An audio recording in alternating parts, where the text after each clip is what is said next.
Last session of DrupalCamp 2017. I'm going to talk to you today. The headline is Volunteer Burnout and the Guide to Better Conferences.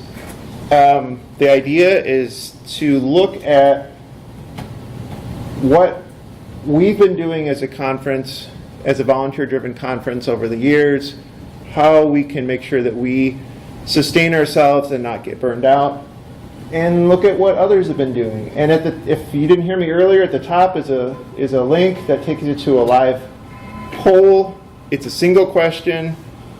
Just take a look and we'll see what kind of results we have later in the session. So volunteer burnout, aka can you stay sane and maintain a yearly conference? You don't know, I'm Dan Moriarty.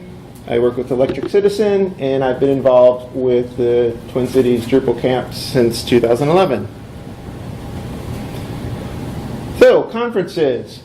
When kind of thinking of sort of a motif or for talking about conferences, one of the volunteer-driven conferences, especially, one of the first things that popped in my head was the old cliche, let's put on a show. And as you may or may not know, that comes from, and I had to look this up because I did not know this, from the 40s movies, the Babes in Arms, Strike Up the Band, Babes on Broadway, Girl Crazy. I'm sure Carrie knows all those movies. And I also learned that in this particular clip, Mickey Rooney actually says, let's give them a show, but, let's put on a show is the one that everyone says. However, I never have seen any of these movies, and I don't know anything about them. But I do know Lord of the Rings. And to try and make that tortured analogy work, it is a group of people coming together to achieve a goal. So it's perfect, right? And what do they do in Lord of the Rings? The first thing they do, they have their kickoff meeting at the Council of Elrond, and they gather together. These are all stand-ins for your conference organizers. And we're all sitting around and thinking, okay, we're going to do this great thing together, and we're going to have an awesome event, and people will say, you'll have my bow, and you'll have my axe, and it's going to be great, right? And then they all split up and take off, and then you're looking at the conference date over at Mount Doom, and you realize there's a lot of hard work that needs to be done to get there. There's families you want to see, friends, weekends you want to relax and not work, and there's day jobs that we all seem to have in the way. So there's some responsibilities to get to where we're going. You have to think of all these things. I'm sure you can imagine. You got to pick a venue. You got to think of your sponsors, sessions, keynote speakers, all these things I've listed here. And who's going to be in charge of each of these things, and how are we going to make this happen? And so, why would this list of tasks be something that would be a problem or could cause burnout when you've got, your council there? Well, because volunteers are pressed for time. As I said, we all have our personal lives and our day jobs. We often have the same people carrying the weight of organizing a conference every year. And they might start out with a song in their heart and a fresh mind, and then at some point they're like, the crap, am I doing this again this year? And it feels hard. So, there's conflicts. You might have ideas of how you want the conference to go versus someone else, and you both invested time, so how do those get resolved? People have different ideas of what an ideal conference would be. And like I said, you ask the question, why am I doing this? Because, after all, as great as the Council of Elrond was, it was a failure. So, let's start, though, by, let's start on a journey to success by considering our particular conference, and then we'll branch out from there. So, Twin Cities DrupalCamp. Started in 2011. This is our 7th year. Hooray. We're volunteer-driven completely. We have our set of core organizers that help us get organized and figure out how we're going to do things.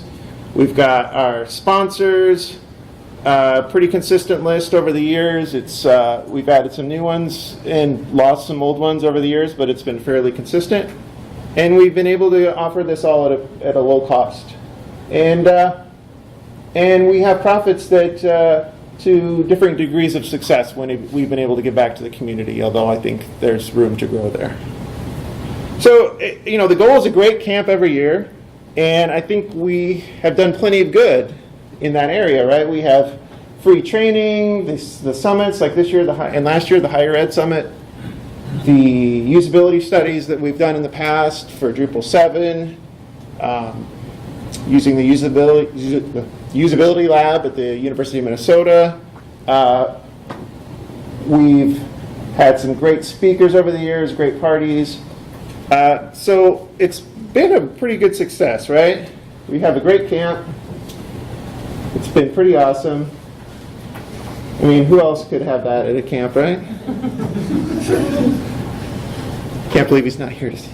It's just weird. I tried to edit that ending out and I kept failing. So. All right, so it's been awesome. So what could possibly be wrong, right? Everything's great. We're with our best friend heading to the tower, and everything's just going just as normal.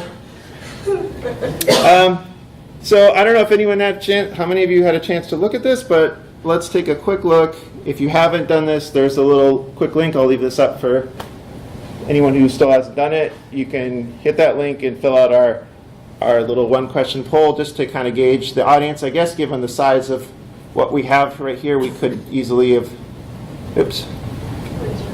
just raised our hands. But, I mean, technology and direct polls, and I saw someone do this, so how cool is that? Is there problems that need to be solved? I just want to see. Yeah.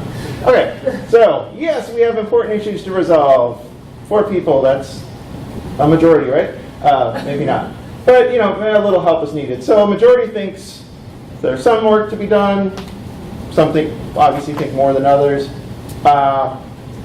One person thinks everything is awesome, which is a great song, and 2 have no idea what's happening, which is cool too.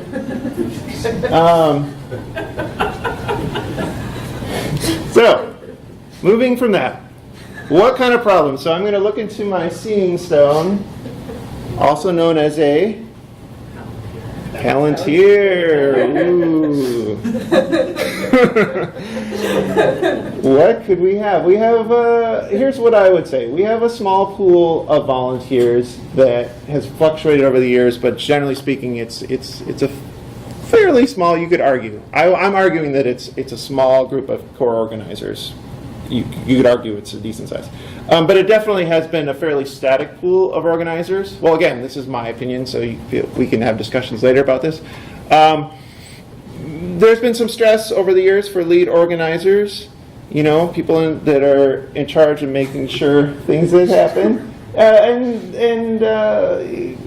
It can get stressful. And pressed for dedicated time, how am I going to get this done? When I have my work to do, when does this fit in? When can we meet for camp? I'm at work, I have these projects. Do we have an aging base of volunteers? That. Are you calling me old? I love to feel young, all right? But I do recognize that as young as I am, there are younger people than me. And maybe we're there's that whole segment of millennials that we're kind of missing out on in our camp organizers, and what does that hold for our future if we're this static generation of people that are carrying it forward? Who's going to eventually take it over?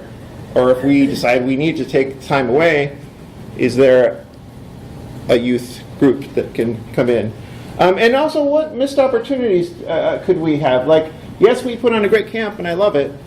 But could we reach more people, right? Like we had a peak of 300 or so people, I think, one year, and then it's kind of trended downward to averaging about 200. And maybe that's just kind of our level, similar to DrupalCon, right? It's kind of been at a fairly steady amount of attendance. Maybe that's things out of our control, but could we be doing more stuff throughout the year as a group that would build up that interest and audience? Could we have greater impact for our sponsors who are here, for the attendees, for the community? Could we offer something more? There's always, I think, opportunities for maybe if we had more time and more resources, we could, I loved our keynote speaker yesterday, she was great.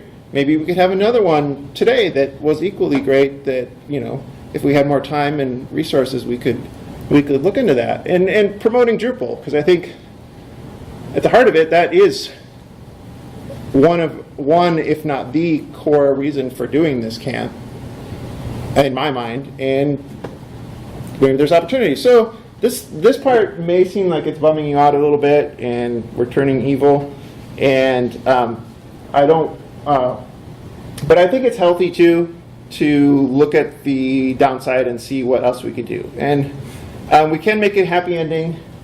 We've got our light that'll shine in the darkness, and we can look to improving. And I think one of the first things we can do is we should start talking to others. So when faced with a problem in our work, one of the first things that I do is I look at comparables. I see what are other people doing and what can I learn from them.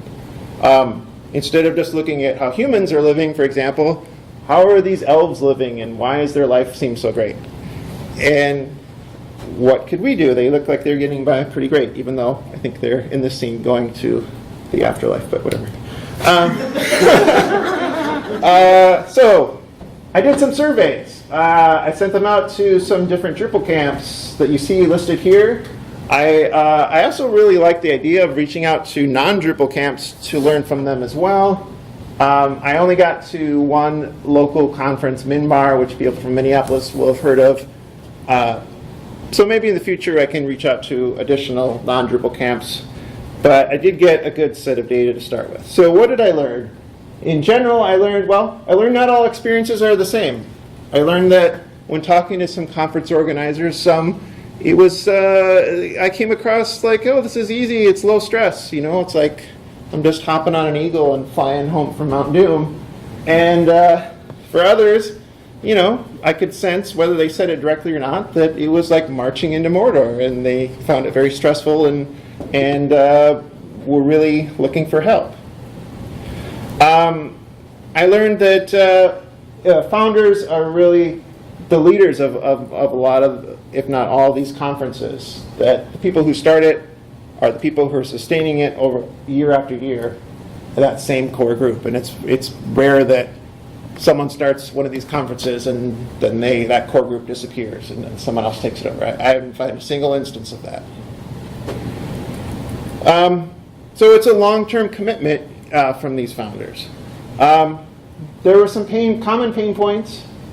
Number one, getting new people involved. And that goes a lot with number two, which is planning an exit strategy for founders. So I didn't get the sense that a lot of the founders were like, yeah, I really hate this, I want to get out of it. But they did have a feeling or sense that, well, if I left, I'm not sure how well we're prepared to hand this over to someone else. And how can we get new people involved as an organizer is been a common pain point. Securing a venue, I think for us in the Twin Cities, we have a pretty nice setup here at the University of St. Thomas. I know that when we switched venues like we did last year, it did work, but that was added pain in that we had to reconfigure and resolve a lot of the problems that we had solved here already.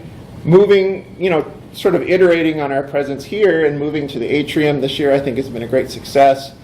If we just say, hey, let's do this again next year, that's a lot of pain that goes away. We don't have to think about it. We know we can afford it, assuming that we get our same sponsors back and such and our attendees. But it's not always easy for everyone to get a venue. Keeping attendance high can be a pain point. Finding that right Well, for us, I know it's been finding the right weekend. Are we going to always do it this weekend every year? That's something we can discuss. It certainly alleviates pain if you know a year ahead of time. It's always going to be this weekend. It's always going to be Pride weekend. That doesn't work for some people, right? But it does help to have some consistency. So I wanted to just highlight in my survey when I asked the question how to avoid burnout, some of the quotes that came through and just give you a sense of that. So.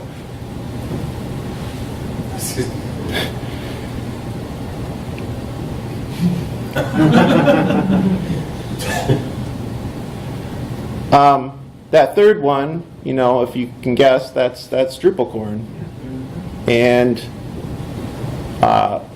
again, like, experiences are different for everyone, but clearly there was some burnout there, and it was, for this year, it was a casualty, and that doesn't mean it's gone. It'll come back, and I'm hoping. I was going to say, and their founder left. Oh, Right. So Michael's not at. There you go. He's not in Iowa anymore. That's why when I asked to talk to him, I got talked to other people. There we go. So I've not been good at avoiding burnout. This one I liked from the Texas camp. I just turn into a masochist. That's how I solve it. Or, you know, we just stop putting on a huge conference every single year.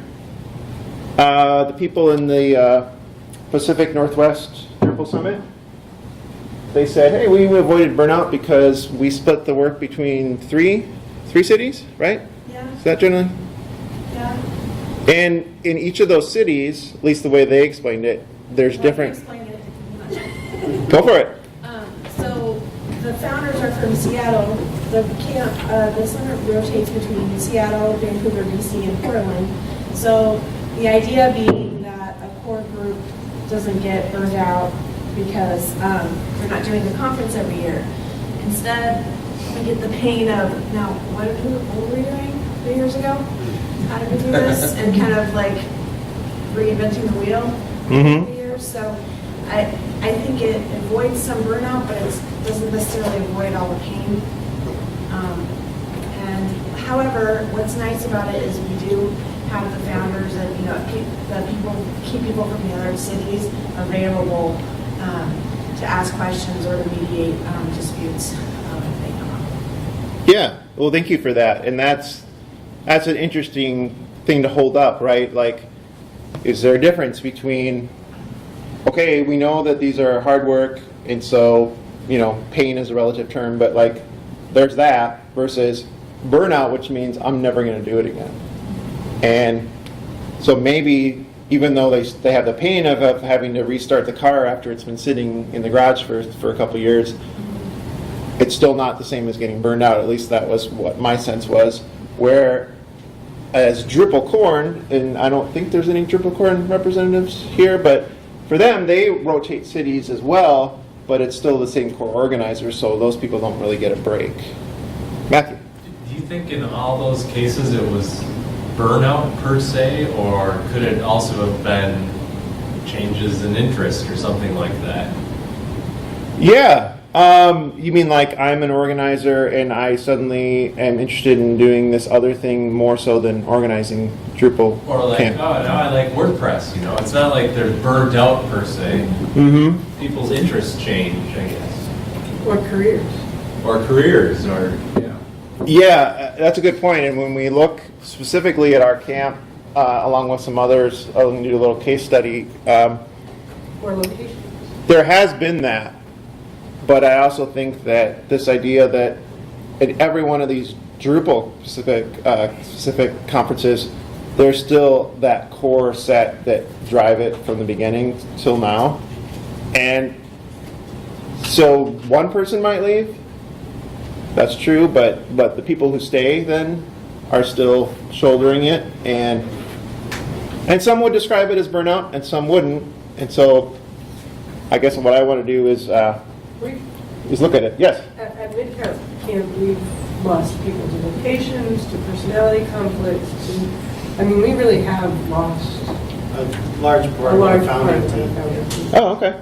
Okay. So there you go. I mean, depending on how, you know, you have your founding team, and you have, you know, the core team, and you have the team, and then you have all of the volunteers. Like, depending on where you divide that. Like, of this group, not this tiny group, but this group, we've probably lost half at least. Okay. So maybe burnout is definitely not the right word to use for everyone. Yes? Something that I'm seeing happening right now, one of the other conferences in Portland is called Designer. And the founder there, she communicated with the core group that usually helps out, I need to step down for personal reasons to avoid burnout. But she's made her, so someone else, and she said, if someone else can and wants to step up, then we can proceed. It's up to you all, if you want to proceed. And someone did, and so she stuck around as like a consultant, but she, to kind of help pass the baton and transition, but she stepped down as like, you know, the lead of it. So I see that as a good model if it's possible to kind of mentor a new leader for the next year and then have them take over. For sure. And, Yeah. and really not have the stakes be so high, like if this happens, great. If this conference happens, great. But if not, it's okay. You know, and not have it be like this catastrophic thing. It doesn't happen. Yeah, and I think that's a healthy goal. And a lot of the conference leaders I talked to had that goal in mind. They just haven't a lot of them haven't figured out a way to do that yet. Yeah, it's hard. Yeah. Another way that we'll look into a little bit more in detail a few slides later is this advice of don't allow people to do more than their schedule allows just because feature X would be cool to have. And so I think what that's saying is, hey, you know, all these people have t-shirts, so we got to have a t-shirt. All these people have an awesome party, so we got to have an awesome party. And all these people have, you know, whatever big thing, a big dinner, and we got to have a big dinner. If you can't do it, then just don't do it. And trying to keep up with other camps and regardless of how much availability or resources you have is a source of trouble. Another cool thing interesting thing that I thought about when I was talking to people is where time comes from to volunteer for conferences. So there's organizers that do work during work hours, or they have real flexible schedules, freelancers who feel like oh, it's no big deal, I'll just do some camp work from 10 to 12 today and then I'll do the rest of my work later. And that had me start thinking, I know for my organization, I'm okay with team members doing camp planning work during business hours as long as, you know, we can still make our clients happy. But I never was very explicit about that, and so that's something that I wondered if Drupal companies should be more explicit about sponsoring paid work hours for organizing. And I thought of the Drupal module example where, you know, someone would be, oh yeah, you know, we're going to give you 20 hours a week to work on some module contribution back to the Drupal community. You have to be careful. So I think what you just said is indicating there's dangers in that model, but you would agree that it does happen right now. Well, right now, when I spend work time, I use my professional development budget, but I know that in the past, for our community at least, there was some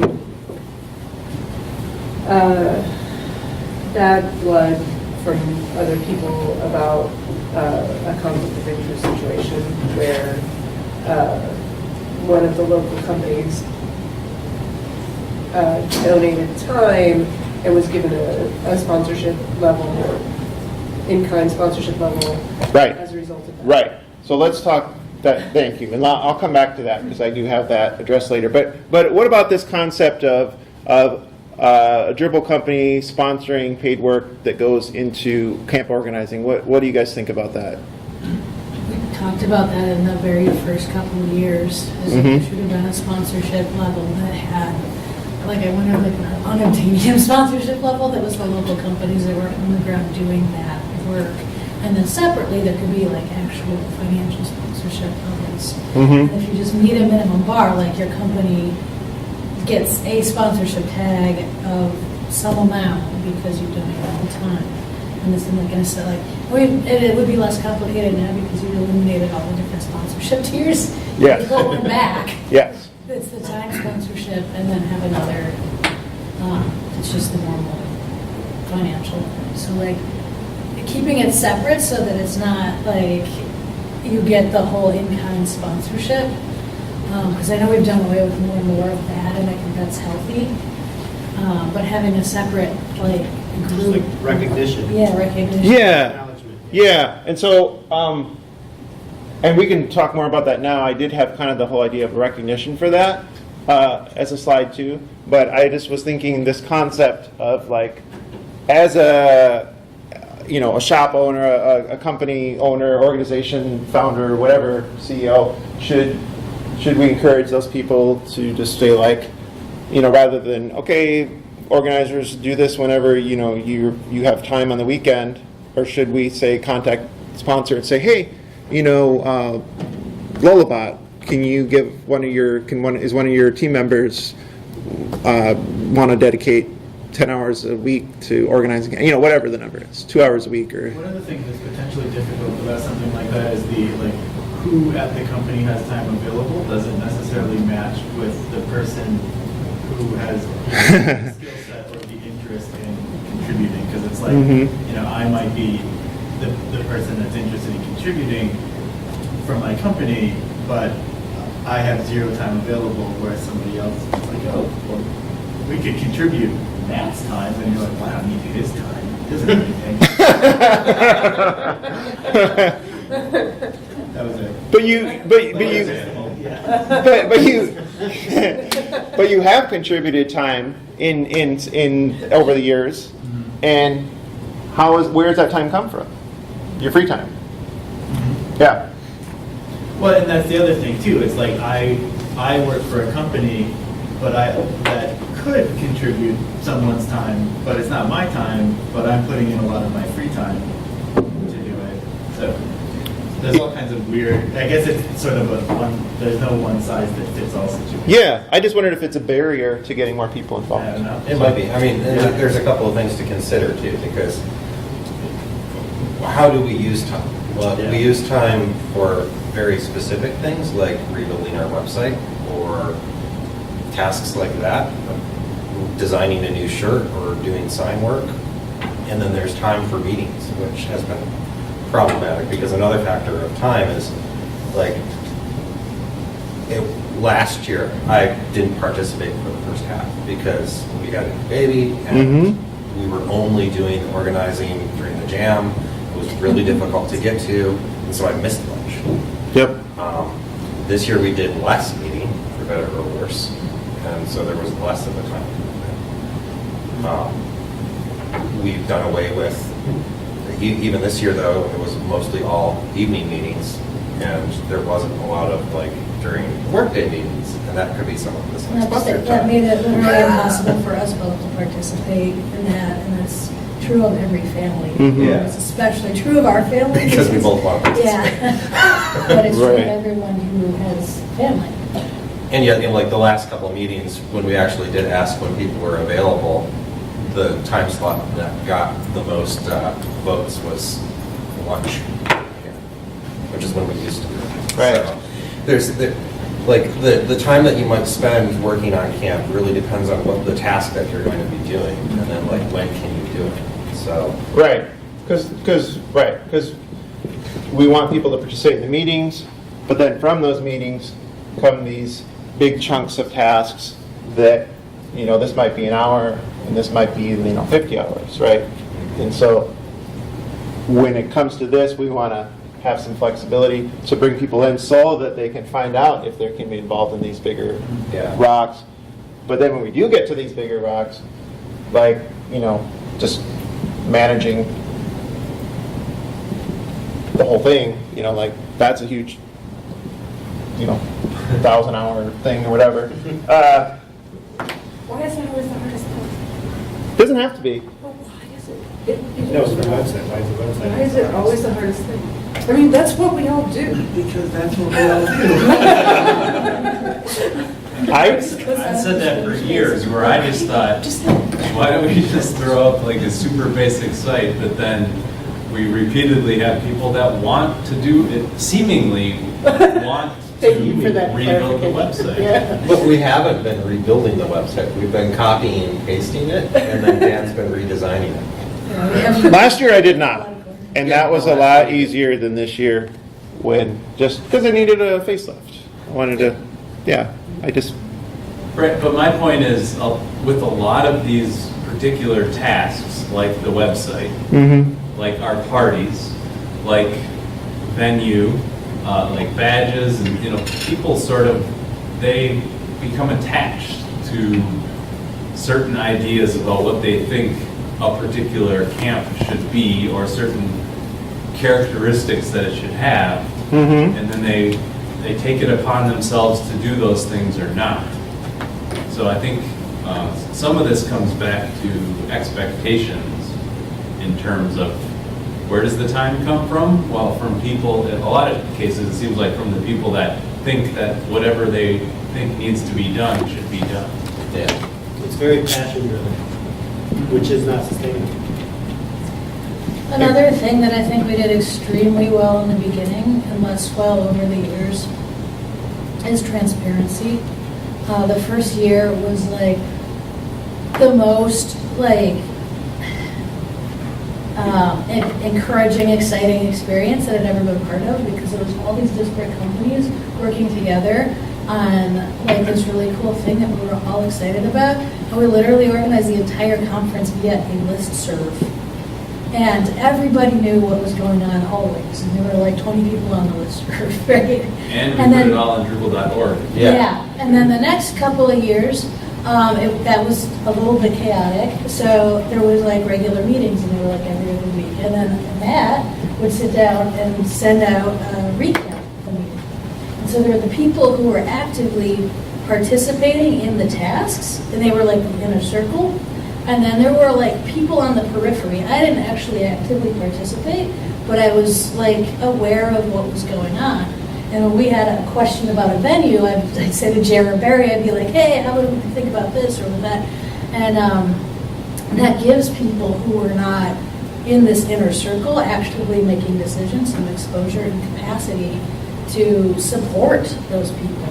And then, of course, as the years go by, you could step in or take a larger, smaller role and have less burnout and more general participation. And then the years after that, it just turned into a black box. And so the same people were kind of stuck in this black box. I had no idea what was going on. People outside of it, Yeah. people don't know what's going on. I want to, I'm hoping we can have additional conversations around this afterwards. I was just running through my head, is like, if someone says, where's the venue going to be? And some people throw out some ideas. That's great. But the person who actually goes to visit the venue, figure out the insurance, do the contracts, make sure all the things are right, that's a hell of a lot more work than just, hey, here's a great idea. Right? But putting that kind of updated status information so that everybody kind of knows what's going on, Mhm. whether or not they're allowed to make decisions. So just more participation, More transparency. more transparency. So like literally, Okay. like there were committees and people were making decisions and signing contracts and doing things and meeting, and Pat was like writing down. I don't know how much time that took, but there were meeting updates every week that went out to a much larger group. And posted back to GEO and yeah, then we started switching to Basecamp, and it was like everything was more private. We didn't really put anything on GEO, and then this year, for whatever reason, we decided to use Asana. And then I found myself, like, people would ask questions, like, you wanted the t-shirt inventory, and Carrie moved it up and put it in Slack, and then I went and put it in Asana. Or there was some other questions where I was just like, I think I've seen the answer to this before. Let me go back to Basecamp, where we've done everything for the last 4 years, and do a search. All right. Thank God that we still have that resource, because thank you for Yeah. making sure that bill got paid. Okay, so transparency is definitely a topic that we should discuss more in the future. Then that's clear. So some other ideas, just to get to some of the other meat of the presentation, and so we can have more discussion. Some other good quotes about finding success. Some quotes: make organizing fun. Treat your organizers like family. Do fun stuff together, like have dinner together. Just the organizers, or play games together. And we do some of that, but not always intentional. I'm saying mostly not intentional. I mean, it happened, but it happens a lot more now this weekend than it would any time prior to camp planning. And having a set of core principles to adhere to.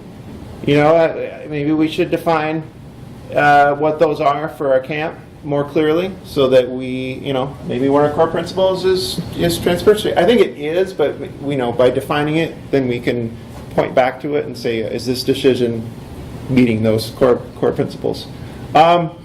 As stressful as it can be, having the same core organizers for a defined period definitely seems to help with success versus bringing in a new person to run it. Well, not to run it, but just if you constantly are bringing in people without that prior experience, that's going to make it harder to have success.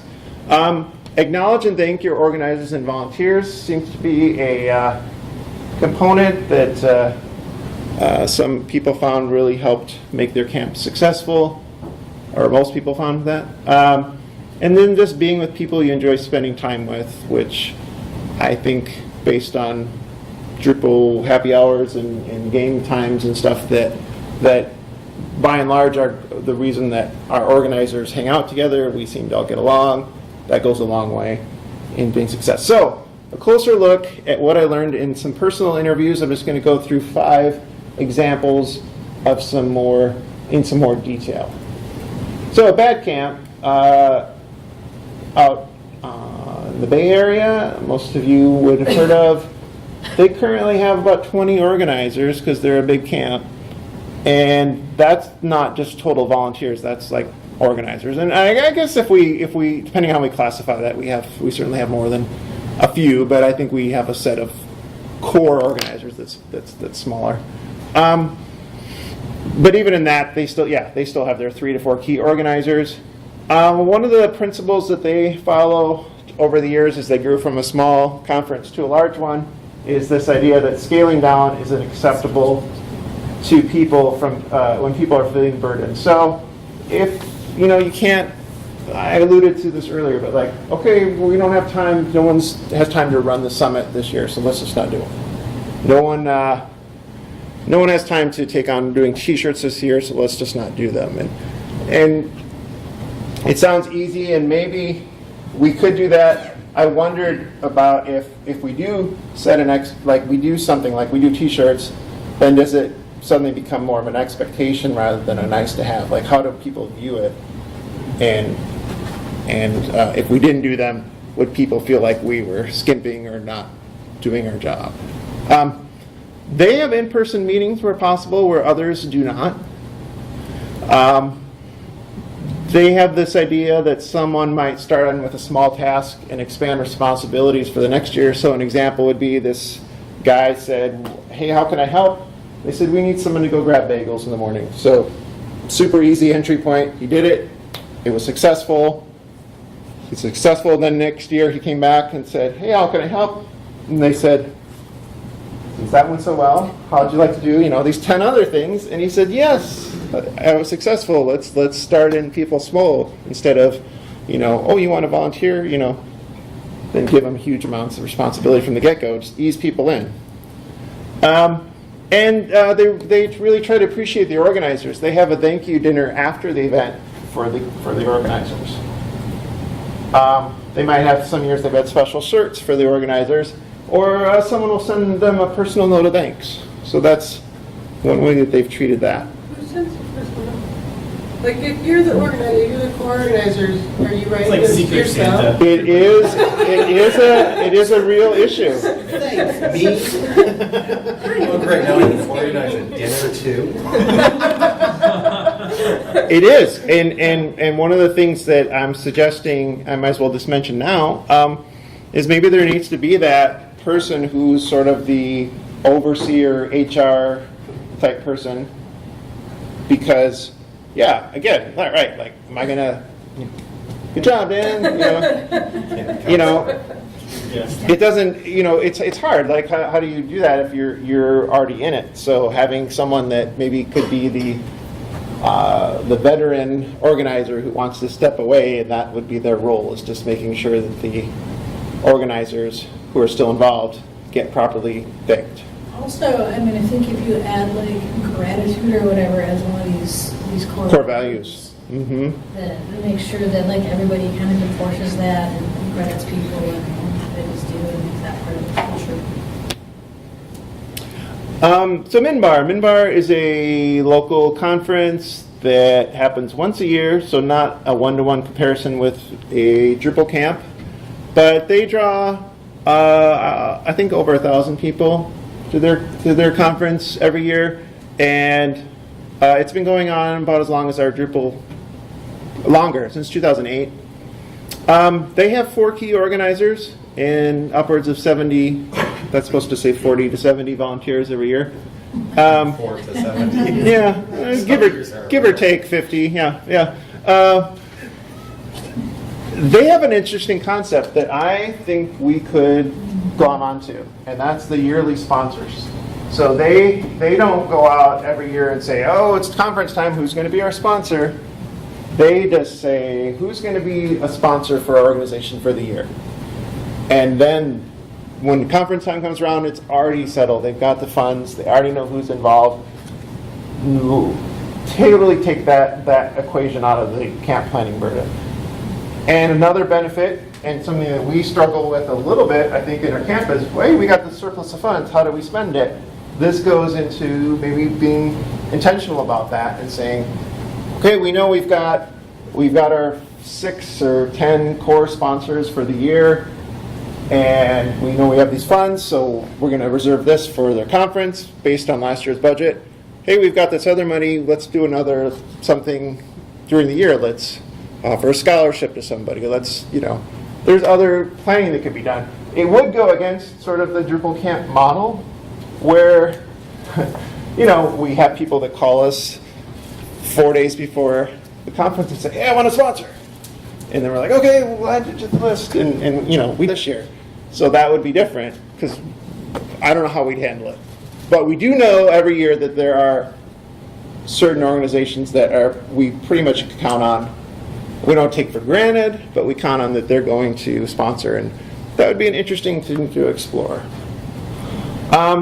They happen to have 0 curations for their sessions. It's all based on user votes, and that speaks to maybe the volume of their conference. They also have an app that does all the scheduling, and it just looks at, people say, I think I'll attend this session, and then it goes beep, beep, beep, beep, beep. Okay, 40 people said they like this session, so we should put them in this room because this has this many seats. And so that's another thing that they take off their plate. So much shockingly, they only start planning their conference 2 to 3 months before the conference, and they only do a couple of meetings. And they're just like, boom, done. There was very little stress in their voice about conference, although they did mention that finding replacements for that core team has been an issue. They did lose one major organizer from when they started, but they do have a core group that they've maintained over the years. So core principles, one of the things that came out of their talk that I had with them, that I like this quote.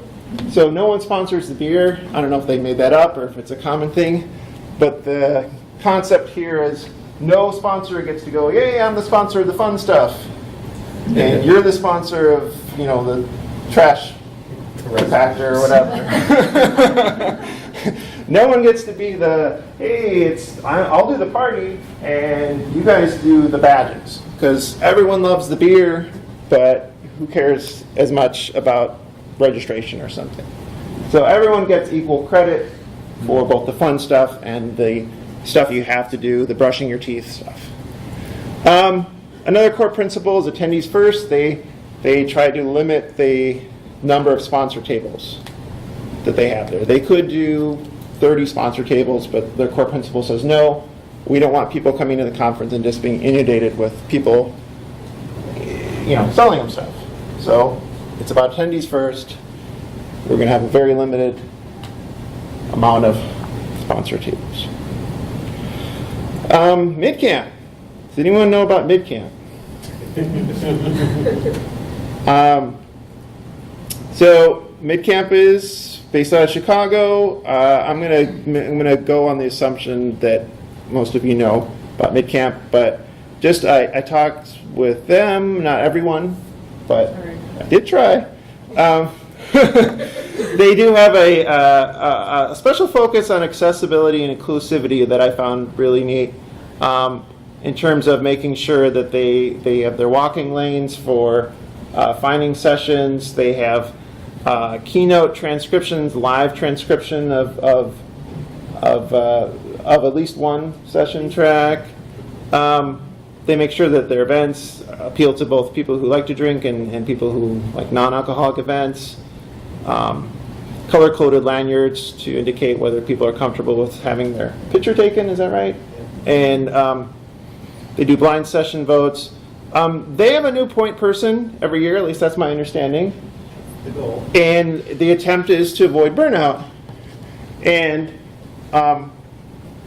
this is a great goal. The problem is finding new people to step up to the plate, especially if the person who stepped up to the plate last time is a crumpled, burnt mess from the previous year.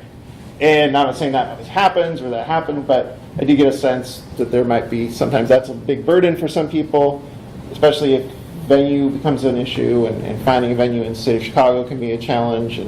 And so finding new people to take over, again, that's a common theme with them. And there's a lot more we could get into talking to you guys about the camp, but I'll just keep an eye on the clock here. So Florida Camp was kind of cool, talking to them, and some of the quotes I got out of that conversation. 3 main organizers, and the core principle.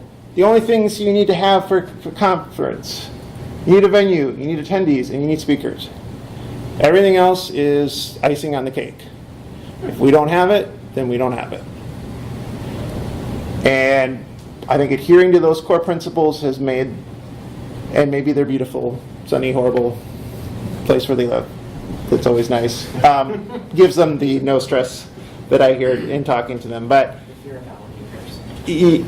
what's that? The fear of alligators. Yeah, well, there is that. Although they did have How close to a. their venue date, or how close to their date when we talked to them? That's a good point, and I've had that. Because if you talk to someone, right, when they're in the thick of it, your stress level is high, and then we all have that beautiful way of forgetting what's bad and only remembering what's good. It helps us To be fair, stay alive. Yes? No? You don't agree? Yes? when I was there, they definitely had I got the impression, and they, I think, said it often, like everything's sort of on autopilot. They got Yes. it down to a science. So I think you could have asked them the day of, and they probably would have answered the same way. They have the same venue every year. They use the same catering every year. They always do the same date. It's always President's Weekend, I think. They use the same design. So they take off all these variables, and yeah, like you said, autopilot. This year they tried out a test. They only did 2 organizer calls for their camp, and everything else was just Slack communication. And a quote, you get into trouble when you think you need to have what every other camp has. So, next, there's this camp, Twin Cities Drupal. A lot of us in the room have personal experience with this, so it's a little more partial, or what's the phrase, but you all have different takes on this. But some of the things that I think we can hold up is the core organizers' availability has changed over time. So some of the same people have been involved over the years, but not always to the same degree of time commitment they're able to give. Raising the bar each year, expanding scope. So this idea that I want to be involved, and to make it interesting to me this year, and challenging and make, personal growth, I think we should do X. And this is I'm really excited about this, and this is why I want to volunteer and to make this happen. And that's cool, but, do we get into areas sometimes of scope creep, and how do we handle that with our clients, where they say, oh, this is a really cool website, but why don't we do this too? And you're like, great, but we ran out of time and budget, and maybe we do it for them anyway, but that can be stressful. And, no one's tracking volunteer appreciation, No one's, could there be a new HR type role, as I mentioned earlier, like someone who wants to kind of scale back their time commitment, but they could take on this role of making sure that the organizers and volunteers properly appreciated, because feeling appreciated goes a long way to avoiding that feeling of burnout and not wanting to participate in future years. And maybe sometimes there's a mad scramble at the end, and I know that's probably true for a lot of conferences, but some years it's especially true for us. I think we would agree that there was a little bit of a, not so much prior planning, although we pulled it off, but there was a greater margin for error when we do that kind of thing. And then the question about what about the rest of the year? What do we do with this surplus fund? What's it for? MIDCAMP will take How can we use this? So I see I got 8 minutes left, so I'm going to speed ahead, and then we'll have more conversation here. So some other good thoughts from conversation: this concept of turnover versus burnout. Turnover is healthy, but burnout is using the same people over and over again, and people who don't feel they can take a break. So that's something we want to avoid. Again, could we have this camp mother, HR person to oversee and lead a conference, camp father? What is fair recognition? This is a question we talked about earlier for someone who donates volunteer time. Does someone donating 100 volunteer hours equal platinum sponsor? We're not using that term anymore, but is it worth more than just money? Like, what if company X says, oh, I'll give you $1,000, and company Y says, I'll give you $1,000, and I'm donating 200 volunteer hours, and they both get equal recognition? Does that feel fair? Maybe, in general, we've all been kind of cool about it, but maybe, it probably would make people feel better if everybody feels better when they're recognized for their contribution. Everyone likes to be thanked. That's the key reason why, not the key reason why you do stuff, but it just goes a long way. Like, oh, I did all these, I got up and walked the dog for you before I left for a conference today. It wasn't much, but thank you. Oh, you're welcome. I feel better about doing it because you said thank you.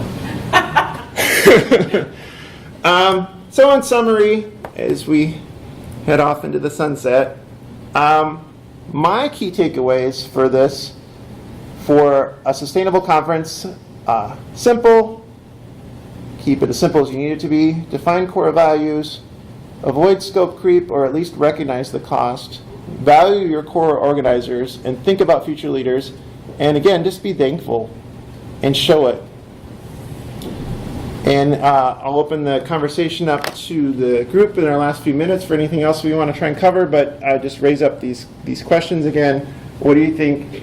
We can go off of these or whatever you want to talk about. What do you think we should do about running a sustainable conference? Well, you can see them all up there. And any thoughts that you want to kind of share with the group before we wrap up? Or ideas that I raised in the session that you're like, hey, we should really explore that. So the first thing that comes to my mind is every year we've redesigned the site, and even this year we redesigned the logo a little bit. And you don't see like Florida DrupalCamp or MIDCAMP necessarily doing that as often. MIDCAMP's a little different thing because I have so many people supporting it. But it doesn't seem like it's explicitly necessary. Like, I would prefer if we like redesign the site every 3 years maybe until it feels stale enough, as long as it's functional for our purposes. Yeah, and so as the guy who did all that, I agree. I'd say if you looked at the Florida DrupalCamp logo, because I did think about this, it has sort of been tweaked over the years, and this year I tweaked the logo, right? It's a good tweak, by the way. Thank you. I didn't try and reinvent it, so that wasn't the biggest part of my time by any means. I just said, let's, it feels a little cool, and this is a summer conference, let's give it a little warmer feel. And so that was easy. As far as the website goes, I didn't do anything to it last year, actually, so there was no redesign. This year I said, it's looking stale, let's just do something fun. I'm hoping that, or planning anyway, that we won't change it next year. Yeah, that seems sensible. Yeah. I also think, though, there's some value in letting people contribute in the way that they want to contribute within reason. Yeah. So, I mean, if Dan enjoys like contributing in that way and gets credit for it, then other people will be like, oh, sweet, he gets to do a cool thing, and the camp, he adds value to the camp, maybe I do do a cool thing and add value to the camp. And if Dan hates doing this every year, then don't make him do it, right? Right. I don't know if Value anyone... in- There's also value in consistent branding, and that's one of the Yeah. things that I've been begging for in MIDCAMP. It's, kind of keep Yeah, that consistent and you've got branding your so cool that- logo now, and you Yeah, can... very excited about the logo. Yeah. I think the t-shirt design being dateless Mm-hmm. Yes. is a good idea. Yeah. You don't have to worry about it Right. for a while. Right. Stickers, Just same pick a deal with different set of stickers. colors. Just pick different colors and print it. Yeah, I Yep. mean, Done. I think our logo design at this point is fairly solid for that kind of Yeah, change. exactly. I think one of the things that's interesting about these types of the question about if this thing's hard, just don't do it. There's also people, you can't dictate what things volunteers are going to work on and what they're going to be interested in working on. And there's definitely an element of like Allie's alluding to. I was hoping I just said that. Yeah, some people want to work on the website, and but what you risk is if you say, well, no, you can't work on the website. You need to work on parties. Right. They're like, I don't want to work on parties. Right. So Well, I guess I'm not Exactly gonna what I was trying to say, yeah. Right, well, but there's also sometimes other costs to that too. Sure. And this is a really dramatic example, but it wasn't last year, but the year before that we did the in-room, what do they No, call the it? live captioning. The live captioning, and one Mhm. of our volunteers was all about having this live captioning, and we really have to have this live captioning, and that was hugely expensive, like a lot of Yeah. money. So it's not just who's going to get the person to come in there, and who's going to organize having it there.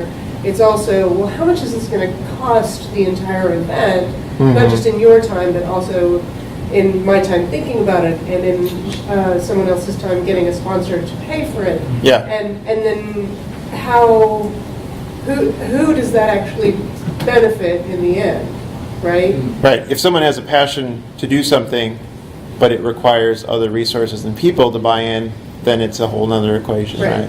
But Right. you always have to let people do things that benefit them, because nobody's ever going to contribute anything ever if they don't get anything back. Right. Oh, Like, absolutely. Yeah. They're going to quit. And I mean, with this year, you just kind of did that. You're like, I've got this cool idea. And you did it, and you're like, And you guys like this? And and the only thing I want out of it is, thank you.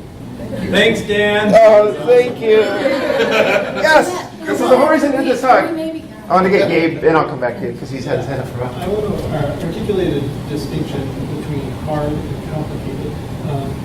What I mean with that is, we thought at mini WebCon, things get much easier to do. The big tasks like identify and sort of nail down a venue.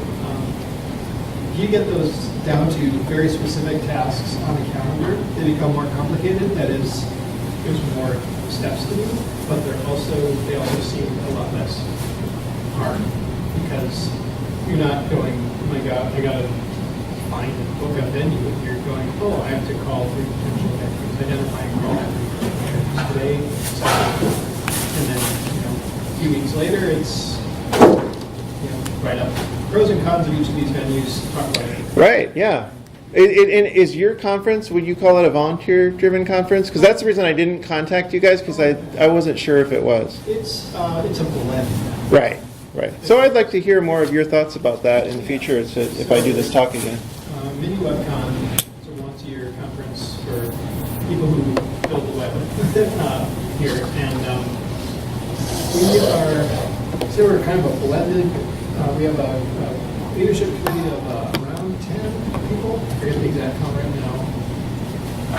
About half of them are staff at the university who have varying levels of official commitment within their departments to that. So I, for example, I can stand up, go to my stand-up meeting any day of the week and say, yeah, it was me, WebCon only yesterday. And I pretty much have a pass to do that. So, Yeah, that goes a long way. Yeah. Other people have to, they have agreements with their supervisors and they can go X percent of the time. And then our non-mini WebCon, or our non-university affiliated committee members, some are independent contractors, some are freelancers, some Yeah. are organization. Yeah. So they're mostly volunteer or taking it out of their own. Well, I'll have to do a little interview with you then sometime about that. I know we're out of time, so anyone that wants to talk more about this, hit me up. I'd be happy to have another conversation about it, or stick around here for a few minutes if you want. And then, as you know, leave your feedback on the joined in site for Twin Cities Drupal. And thanks for coming.